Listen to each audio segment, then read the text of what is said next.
یہ میرا علم عباس پہ ہاتھ ہے. شہزادی کے دکھ جس کتاب میں لکھے سیدوں سے معافی مانگو. اس بی بی کا ایک دکھ اور لکھا ہے. ذاکری رواج کے مطابق یہاں مجلس چھوڑنی تھی. آپ رو چکے تھے.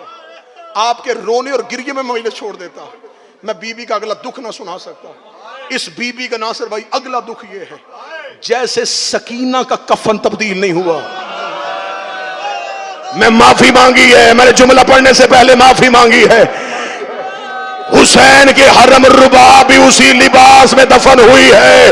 اب مجھ سے پوچھو کہ یہ لباس تبدیل کیوں نہ ہوا؟ زینب رو کے دی سجاد اصغر کی ماں کو اسی لباس میں دفنا دے, کیونکہ اتنا دھوپ میں بیٹھی ہے, اتنا ماتم کیا ہے کہ رباب کا لباس رباب کے بدن میں آ گیا ہے. اور اصغر کی ماں بڑی زخمی ہے, اور سکینہ کی ماں